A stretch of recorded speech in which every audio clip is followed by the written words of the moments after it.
Приветствую всех у себя на канале, меня зовут Кристина и я путешествую. И сегодня мы прилетели в Токио. Нас тут записывают какие-то шарики. Короче, фигня. Мне не понравился.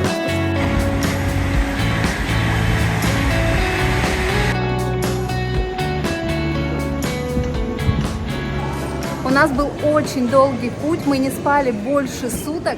Мы изначально летели из Бангкока ночью, в 3 часа ночи у нас был рейс до Гонконга. И уже оттуда мы прилетели в Токио. До Японии лететь так далеко на самом деле. Представляете, мы даже из Гонконга летели больше 4 часов до Токио.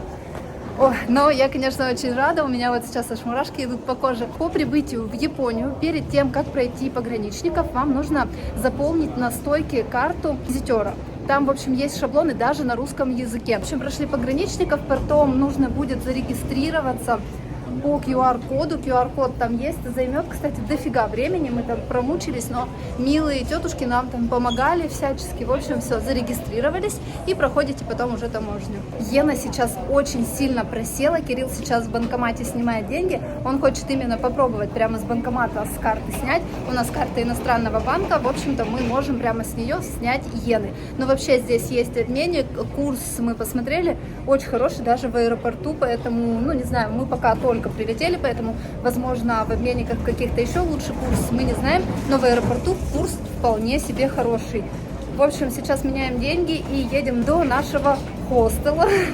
Мы бронировали вот прям буквально за день, условно, до приезда, а так делать вообще нельзя с Японией. В общем, цены были космические, мы сняли самый дешевый хостел, а на следующие пару дней у нас все было уже забронировано. Поэтому 2 дня мы будем жить в хостеле, сейчас мы едем туда на район, заселимся, скинем вещи. До центра города можно добраться разными способами. Это, конечно, такси, если есть деньги, автобус самый недорогой вариант и самый долгий, и, конечно, поездочек. Мы, наверное, поедем на электричке. Это что-то такое среднее. Пишет по Google карте, что займет 1,5 часа поездка.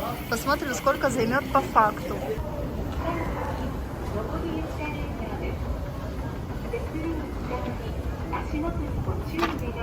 Вот так выглядит карта метро Токио. Мы сейчас идем, Кирилл, куда? Мы сейчас идем на Касабаса. Access Line, Access Express, а потом нам нужно вот так вот поехать до Нигаши-Нихамбаши, потом пересесть и доехать до Шиджуки-Санчоми.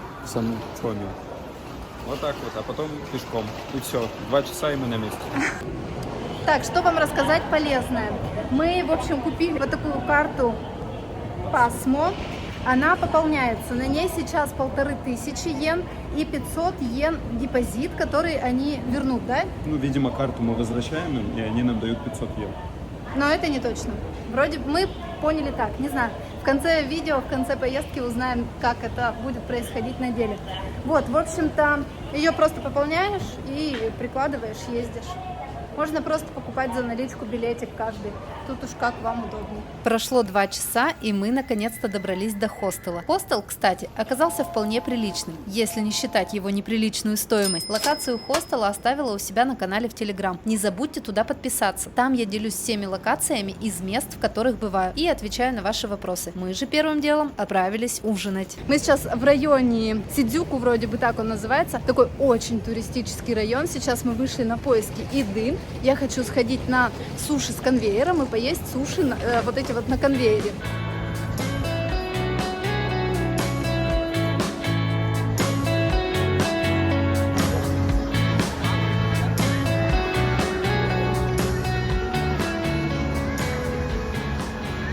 Дошли с Кириллом до кафешки, пока тут нет мест, вот сидим, ждем очередь.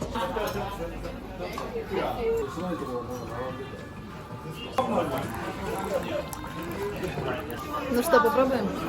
Я, если честно, не знаю, что мы взяли вообще. Вот взяли вот такую какую-то беленькую и взяли вот что-то вот такое для начала. Там еще дальше попробуем. Вот это у нас соевый соус.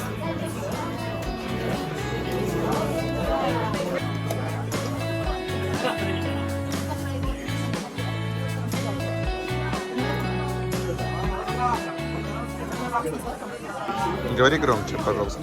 Вкусно и сладко.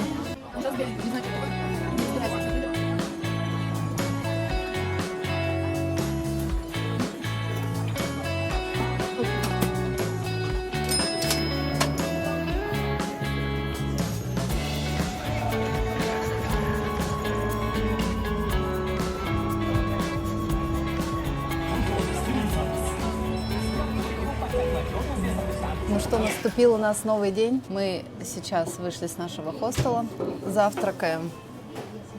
Вот такой набор джентльмена. Кофе и треугольнички рисовые. И салатик для клетчатки. И идем гулять. У меня болит башка. Все эти наши долгие недосыпы и прочее сказалось. Я себя чувствую очень разбитой. Надеюсь, что мне не помешает погулять. На улице сильное ветрище сегодня и прям холодно. Я в толстовке и в куртке. Поэтому если поедете осенью, то уже, наверное, зима, да, почти? Конец ноября. Уже считайте зима, уже начало декабря, конец ноября.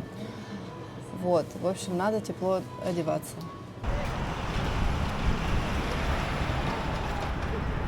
Мы приехали с Кириллом на станцию Асакуса, или как? Все правильно. Кирилл мне помогает. На улице похолодало, очень сильный ветер, холодно. Мы сейчас идем смотреть храм Сен-Садзи.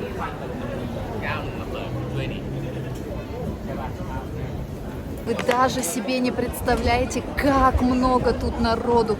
Я такого большого количества людей, наверное, даже в Стамбуле, да, не видела. Ну, хотя, да, это вот, ну, возможно, вот в Стамбуле где-нибудь в час пик, вот там, может быть, было, да, столько же народу. Мы тут просто передвигаемся, как пингвинчики, потому что здесь натурально ужасно много людей. Это просто ужас. Храм Сен-Садзи – самый старый буддийский храм в Токио и ужасно туристическое место. Путь до храма проходит через симпатичную торговую улочку Накамиса-Дори, но ни улочкой, ни самим храмом мы толком не смогли насладиться, потому что из-за огромного количества людей было невозможно протиснуться ни к лавочкам, ни хоть что-то увидеть вокруг, кроме миллиона чужих голов. Смотрите, какой ветер, капец. Ну что я вам могу сказать? В общем, храм, конечно, красивый, все, конечно, красивое, но место настолько туристическое, просто гипертуристическое. Здесь невозможно находиться, поэтому я бы точно сюда второй бы раз не пошла. Зашли в какую-то лавку, взяли какие-то шарики, вот такие. И они с разными то ли соусами, то ли как это называть. Вот это вот сладко-соленый с соевым соусом. Я не знаю, что это такое. Мы даже не узнавали. И просто решили пробовать, и все. Если знаете, что это такое, пишите. Я просто расскажу о своих чувствах от того, что я это ем. То лучше бы какая-то манная каша. Ну ладно, не манная. Блин, как будто бы тесто какое-то, да, непонятное. Какая-то как тесто, что ли. Только из какого-то, не из пшеницы, как будто бы. Может, это рисовые какие-то шарики? Короче, фигня. Мне не понравился на вкус. Все, что сладко, можно есть. Вот этот, который солено-сладкий, это в таком сладком терияки соусе, они часто рыбу таким обрабатывают. Мне кажется, у него такой медовый чуть-чуть вкус, тебе не кажется? Сахар плюс соевый соус. Стоили 250 за 230. две таких. 230 даже, да, за две таких палочки. Но это чуть больше доллара, это 1,3 доллара. Нормально. Совсем чуть-чуть. Мы за сегодня будем пробовать абсолютно все, что найдем, потому что все недорого, и за счет этого можно попробовать всякие вот по одной такой штучке. Да?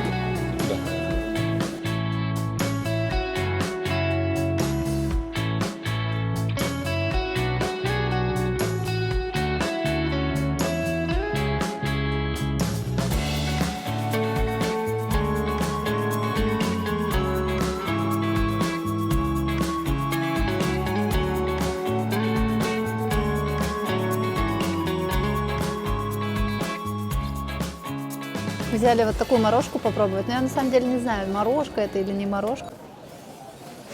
Блин, ну это не мороженое. Что это? Какое-то тесто. Ой. Пёсель хочет. Пёсель тоже хочет. Это какая-то фигня. Ну, оно вкусно, потому что оно сладкое. Но оно, как я не знаю, то ли пудинг, то ли не пудинг. На, попробуй, скажешь мне, что это такое для тебя. А вот здесь уже морожка внизу. Вот с морожкой вкусно. А внутри, смотри, еще какая-то штука. Как желешка. Ну, в общем, сверху это как будто матчу сухую вешают. Ну, то есть не в виде чая, а высушенного чая. Ну, это просто желешка. Такая интересная штука. А это что, типа этот? Желудь. Каштан. Я его съем. У каштана текстура, вот, как жареный каштан, текстурой такое же. Вот это похоже на жареный каштан на текстуру. Не на вкус, а на текстуру. Понятно, я никогда это не узнаю. Ну, как пюрешечка такой. Не то чтобы вау, но неплохо. Ну да. И так как это стоит недорого, можно Да это дорого стоит, 1400 йен. Это сколько сейчас? до $10. Да это капец как дорого. Она на двоих штучка. Ну да, порция тут нормальная в целом. Ну не знаю, мне кажется, на эти деньги можно купить что-нибудь и получше. Но наша цель пробовать все, так что пробуем, пока не лопнем.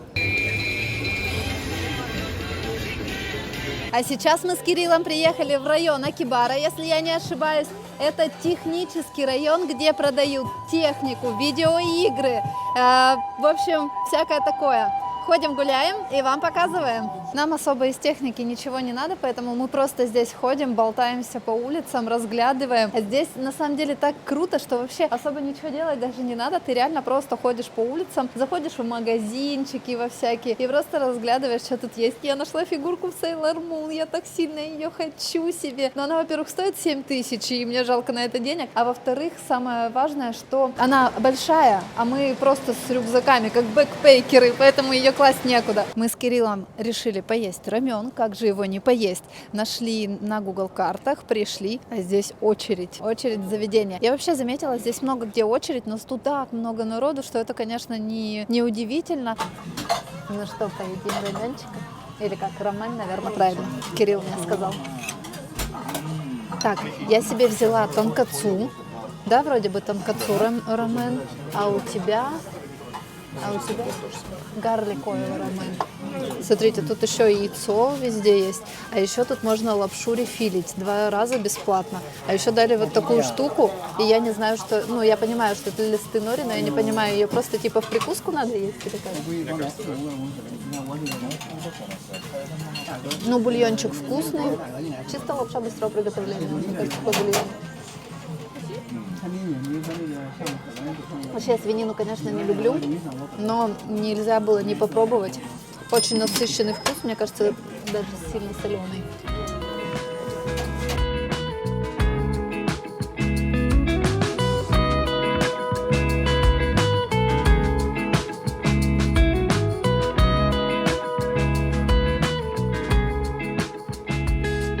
Поели мы рамен.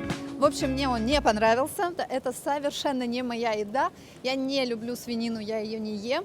И он был такой супер перенасыщенный. Я очень не люблю перенасыщенную еду. Она слишком соленая, слишком жирная, слишком яркий вкус, который прям чересчур. В общем, не моя тема. Вот суши да, а рамен вообще совершенно нет. Идем дальше.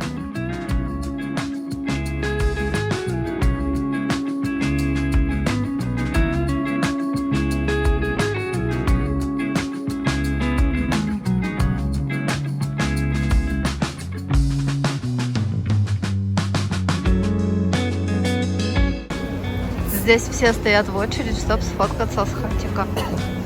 Я не стала этого делать, я сделала вот так. Все, дело с хатиком есть. Сделали фотку хатика и ходим, гуляем по райончику Сибуя. В принципе, мы живем в Сидзюку. Как вариант, если мы сильно не устанем, но просто сейчас будем идти гулять в сторону Сидзюку. Если устанем, то сядем на метро. Благо, оно здесь везде есть и можно удобно перемещаться. Правда, очень долго. Это, конечно, расстояния большие, долго времени занимает. От этого утомляешься. Плюс очень много народу. У меня села батарейка на петличке, поэтому если плохой будет звук, прошу прощения, не подрасчитала. В общем, идем, заряжаем петличку. Может, попозже включу ее.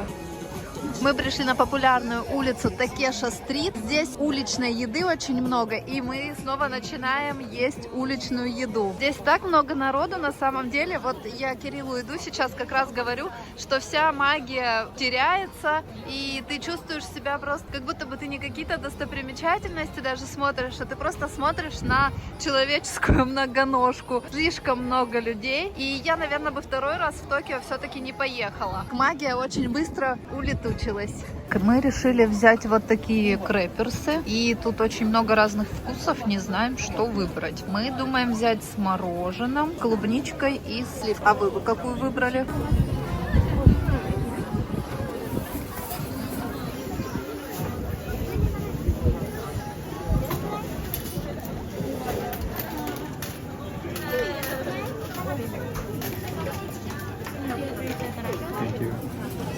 Итак, мы встали напротив ботинок, потому что невозможно здесь негде посидеть вообще. Все очень некомфортно. В общем, взяли мы блин, морожка, сливки и клубника. Пробую. Ну, собственно, ничего необычного. Морожка, сливки и клубника.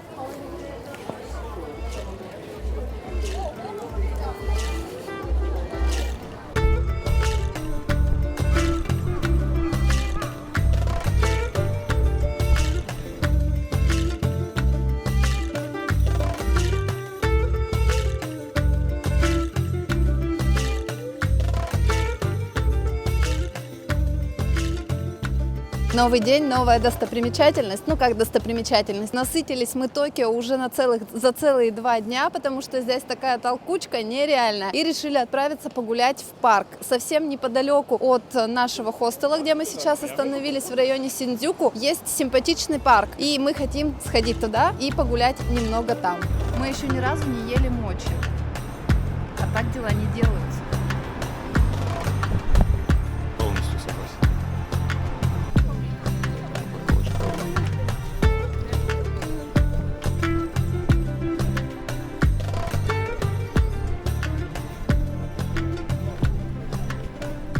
Мы подошли к парку. Здесь вот, смотрите, информация про различные цветы. А тут вот еще, смотри, написано, когда начинаются какие сезоны.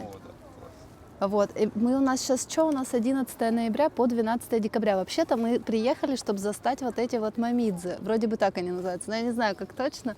Но вот опять же, вот еще желтые какие. Ну, сейчас, в общем, пойдем посмотрим, что у них есть. Итак, мы зашли в парк. Вход в парк стоит 500 йен с человека. За двоих отдали 1000 йен.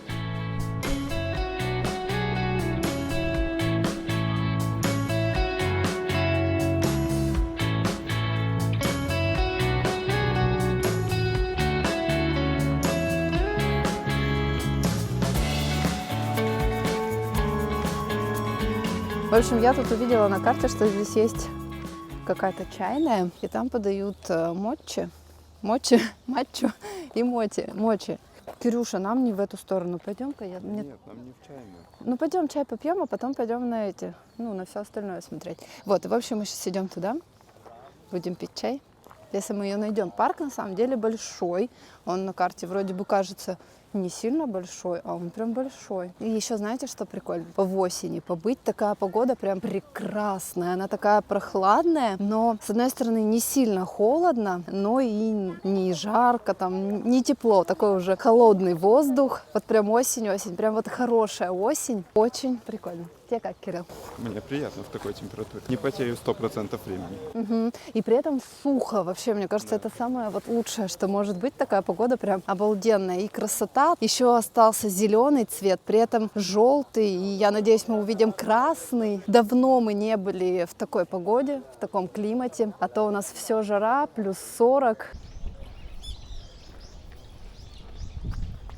Мы зашли в эту чайную, сюда уже набежало очень много народу, и тут выглядит все не так, как я себе, конечно, представляла. Выглядит не так аутентично, как я думала. Вон у челиков, смотрите, вообще в чай в пластиковых стаканчиках. Ну это что вообще такое? Но все равно тут здание очень симпатичное. Вот Кирилл сделал заказ. Ну вот давайте я вам менюшку покажу. Мы заказали вот такой наборчик, вот такой вот, я так понимаю, тут чай и какие-то вкусняшки. Он стоит 700 йен. Потом заказали вот такую вот штучку и просто чай.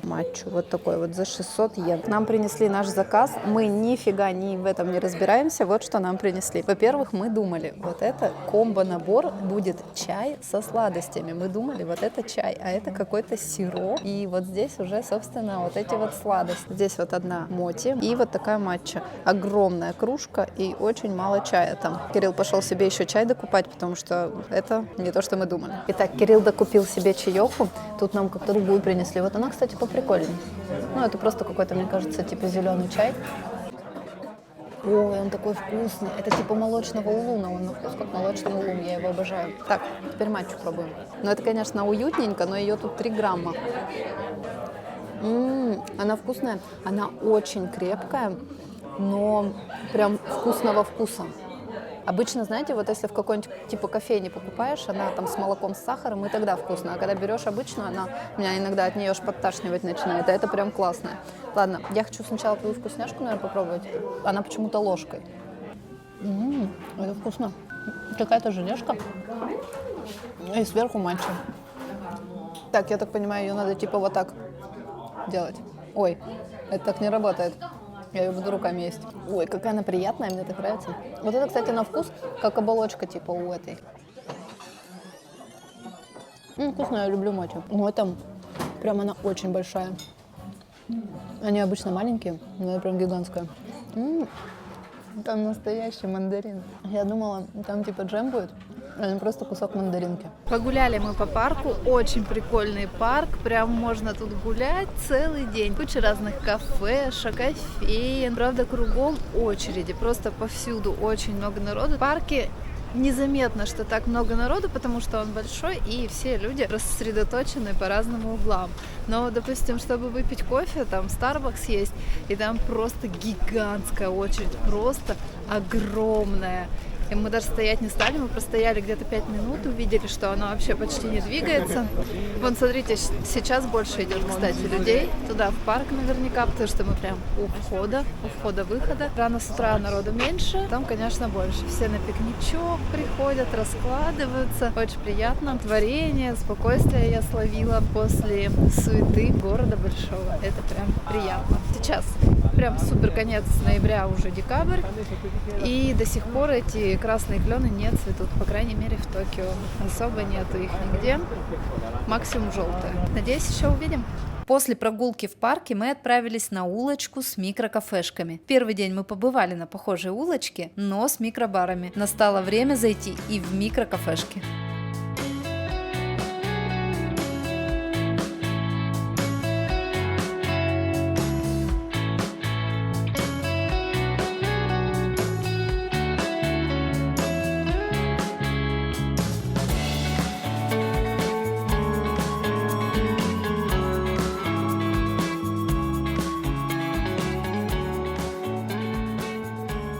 Ну что, мы подошли с тобой к этой улочке, да, Кирилл? Что у нас тут?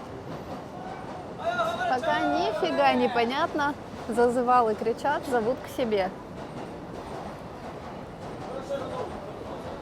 Ну, лапша тут всякая есть. Вот такие вот цены. Можно поесть тут. Что тут есть? Ну смотри, там чела зазывают, пойдем к зазывалам. Ну пойдем дальше. Пойдем дальше, посмотрим, что есть. Так, что тут у них есть? В этом многообразии выбрать какую-то одну кафешку невероятно тяжело. Благо, улочка была не протяженная, и в конце концов мы справились с муками выбора. Нам принесли еду нашу, вот это мое комбо. Тут у нас рис, здесь вот мясо с какими-то, ну я так понимаю, вот здесь курица с какими-то овощами. Тут тоже овощи, что очень хорошо. Какой-то супик, как будто бы с яйцом. Здесь какая-то желеха. Не знаю, что это такое, будем пробовать. Здесь какие-то огурцы. У Кирилла рис с мясом каким-то, гёдза и вот там какой-то супчик. И он, возможно, очень острый. За все это мы отдали сколько? 2200, да? Ну, что-то типа того, да, 2200.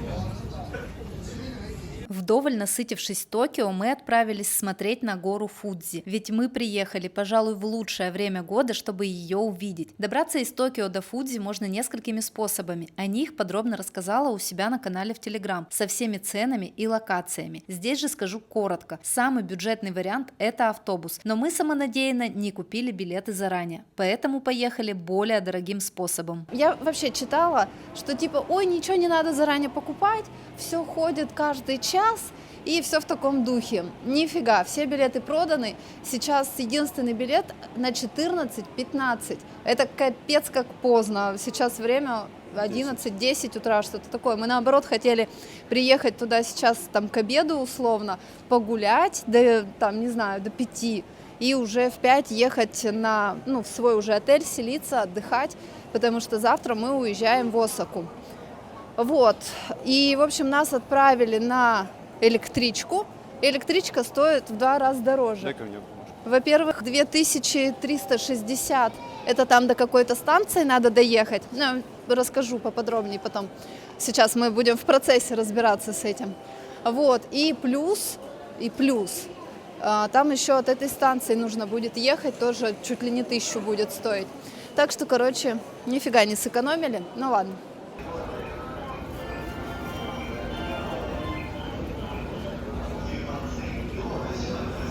Загрузились в поезд.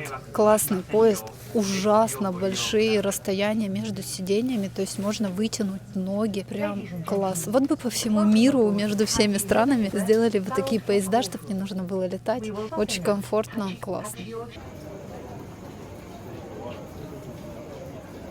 Мы загрузились с Кириллом во вторую наше метро, я не знаю, электричка, что это такое. И вот здесь уже не такие прикольные сидячие места, здесь просто обычное метро, ну или обычная электричка. И, короче, нам не удалось занять сидячие места, поэтому мы поедем целый час стоя. Это не очень.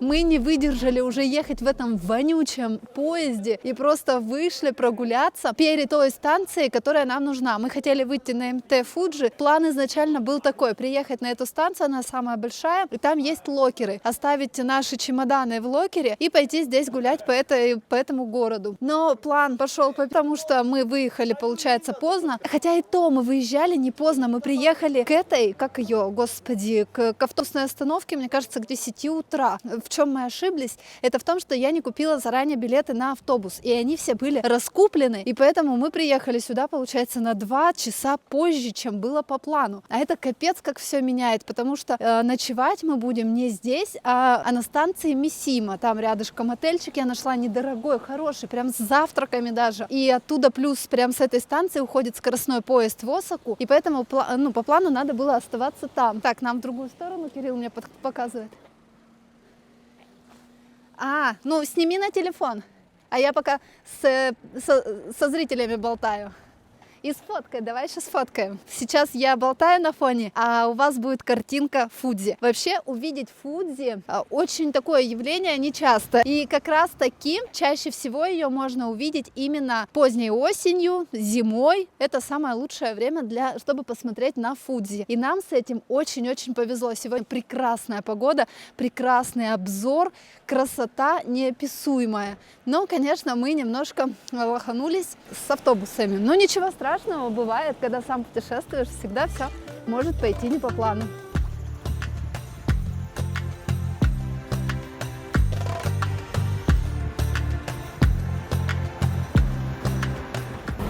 Ну что, сейчас будем делать легендарное фото для Кириллки. Мое фото уже есть. И сейчас фото Кирилла. Я не поняла, в чем прикол. Всегда здесь так? Или это только сегодня какие-то праздники, может, или еще что? Здесь закрыты все кафешки. Короче, они работают с 9 до 3, самый максимум.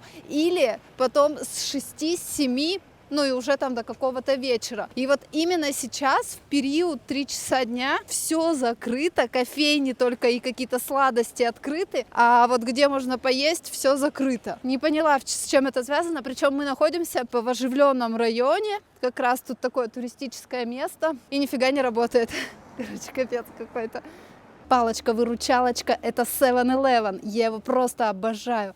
Смотрите, мы сейчас будем есть в 7-Eleven с таким потрясающим видом. Набрали всяких сэндвичей. Вот эти, кстати, очень вкусные у них тут сэндвичи. Не такие, конечно, как в Таиланде, но тоже неплохо. И прикиньте, у них продают прям горячий чай. Вот он горячий. В пластике, конечно, это очень вредно, ну да ладно. Перекусили и отправились на автобус. Подняться к знаменитой пагоде и прогуляться у озера Кавагути мы уже не успели. Автобус довез до станции Мисима, где я заранее арендовала отель на 1 ночь, чтобы утром следующего дня отправиться в Осаку. Очередное доброе утро, мы проснулись в Мисиме. Сейчас мы идем на станцию, чтобы отправиться в Осаку. Мисима такой небольшой городок, ужасно уютный, он мне понравился даже больше, чем Токио. Не знаю, сейчас посмотрим еще Осаку. Говорят, Осака тоже сохранила вот этот дух, но при этом большой город. Будет интересно. Да, Кирилл? Абсолютно. Кирилл, он надел шапку даже. Блин, мне так непривычно, я вообще не люблю холод. Кириллу, наоборот, комфортно, потому что я, говорит, всегда потею. Если бы ты потела, ты бы меня поняла. А я люблю 35. Вот это моя температура. Я уже жду не дождусь, когда приедем в Таиланд, и мне не надо будет надевать на себя 100-500 одежек, потому что, капец, очень сильно не люблю холод. Он пронесся за секунду. Кирилл 5 секунд открывал, сразу же начал открывать телефон и врубать. Жесть! Я просто охренела. Нам надо срочно еще один такой поймать. Приехали на станцию, чтобы отправиться в Осаку. И мы поедем на суперскоростном поезде. И они сейчас мимо нас. Мы идем просто на нашу, где наш вагон. И мимо просто за секунду пролетает этот сверхскоростной поезд. Я офигела, я ни разу их не видела в жизни. Они просто реально пролетают за секунду. Я просто не успела даже снять. И сейчас уже стоим, караулем, знаем, какие они быстрые, чтобы их подснять немножко, потому что, капец, они очень крутые. Сейчас еще прокатимся внутри, посмотрим, как это будет внутри. Но они дорогущие, капец. Мы заплатили, получается, с Мисимы до Осаки $160, да, получается, на двоих. Вот, на самолете было бы быстрее, точнее, дешевле, но наверняка не быстрее, потому что это надо было бы улетать из Токио, то есть нам все равно надо было бы возвращаться в Токио, это то же самое, что до Мисимы ехать, плюс надо было бы добраться до аэропорта, но билеты, наверное, стоили бы долларов по 50, наверное, на самолет, но я не смотрела это, я так предполагаю примерно, вот, но еще сколько-то бы стоило добраться до аэропорта, вот, но все равно, наверное, вышло бы подешевле, не знаю. Ну, короче, поедем мы на этом поезде, но это в любом случае будет прикольно на нем прокатиться. Вчера я думала, мы тоже на скоростном, а на самом деле вчера мы на обычной электричке ездили. Ну, она тоже прикольная, да, была вот эта вот ужасно комфортная, классная, но не такая скоростная. Сейчас мы на этом прокатимся, посмотрим, как будет.